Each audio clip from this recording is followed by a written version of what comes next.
Assalamualaikum warahmatullahi wabarakatuh. Perkenalkan, nama saya Dita Aulia dari kelas 8B. Hari ini saya akan menjelaskan bab 3 tentang pendistribusian kembali atau redistribusi pendapatan nasional. Pendistribusian kembali atau redistribusi pendapatan nasional. Usaha-usaha di bidang ekonomi bermuara pada tujuan yang sama, yakni mensejahterakan masyarakat secara adil dan merata. Akan tetapi, sampai sekarang masih terdapat masalah dalam pendistribusian pendapatan.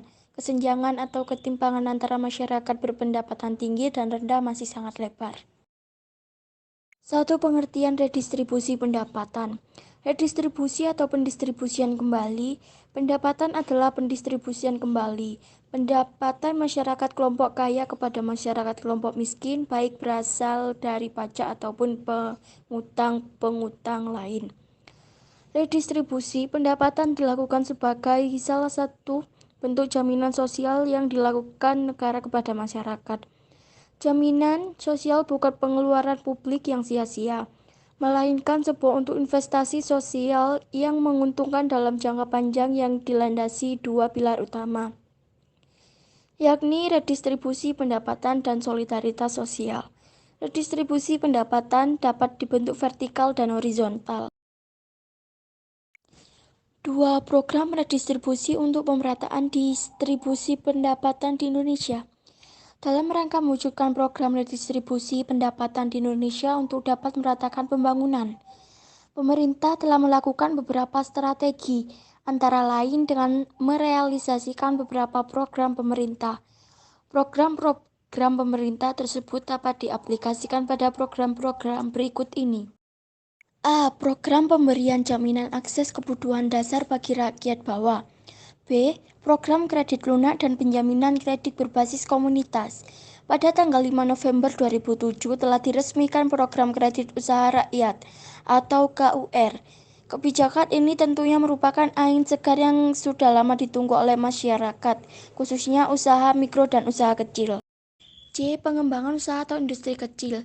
Ada beberapa alasan mengapa usaha kecil perlu dikembangkan, yaitu: pertama, usaha kecil menyerap banyak tenaga kerja. Berkembangnya usaha kecil menengah akan menimbulkan dampak positif terhadap peningkatan jumlah tenaga kerja serta pengurangan jumlah kemiskinan. Kedua, pemerataan dalam distribusi pembangunan. Lokasi UKM banyak di pedesaan dan menggunakan sumber daya alam lokal. Dengan berkembangnya UKM, terjadi pemerataan dalam distribusi pendapatan dan juga pemerataan pembangunan sehingga akan mengurangi diskriminasi spasial antara kota dan desa. D. Pemerintah bekerja sama dengan swasta lokal dan asing untuk menjalankan program Corporate Social Responsibility atau CSR. Dengan adanya program pemerintah yang bekerja sama dengan swasta lokal dan asing untuk menjalankan program Corporate Social Responsibility atau CSR, diharapkan golongan masyarakat bawah, buruh, dan usaha-usaha bisa mendapatkan kesempatan untuk ikut dalam kegiatan ekonomi yang produktif secara keseluruhan. Bukan hanya segelintir pengusaha yang mendapat perlakuan khusus atau corner of privilege. Untuk keperluan tersebut, pemerintah hendaknya melaksanakan prinsip tanggung jawab sosial yang menjadi tumpuan dan jaminan bahwa segenap lapisan masyarakat secara keseluruhan bisa menikmati hasil-hasil pembangunan ekonomi yang tengah dilakukan.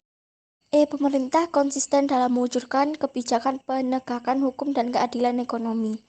Dalam hubungan ini, peran pemerintah sangatlah besar sebagai pembuat strategi dan kebijakan-kebijakan dalam menciptakan pembagian pendapatan di golongan masyarakat yang lebih merata, dan berperan secara aktif dalam melaksanakan program pemerataan pendapatan di masyarakat, serta secara konsisten mewujudkan penegakan hukum sehingga dunia usaha nasional dan asing dapat melakukan usaha secara berkesinambungan untuk menciptakan lapangan kerja secara luas demi terciptanya pemerataan pendapatan.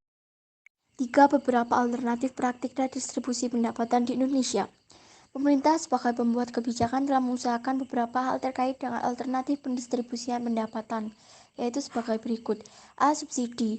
Dalam rangka pendistribusian pendapatan, pemerintah berupaya untuk mendorong usaha kecil dan menengah agar tetap hidup dan memiliki daya saing.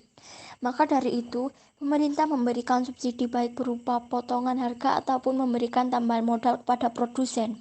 B. Pengenaan pajak. Selain pemberian subsidi, cara lain yang digunakan pemerintah untuk mendistribusikan pendapatan adalah dengan pengenaan pajak.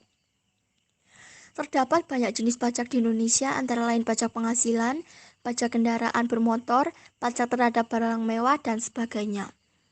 Contohnya, seseorang yang membeli mobil mewah dari luar negeri dikenakan pajak sebesar 10% dari harga barang mewah tersebut. Pajak penghasilan adalah pajak yang dibayarkan oleh seseorang yang sudah berpenghasilan dengan batas minimal penghasilan sebesar angka yang telah ditentukan pemerintah. Pajak kendaraan bermotor biasanya satu paket dengan perpanjangan masa berlaku STNK.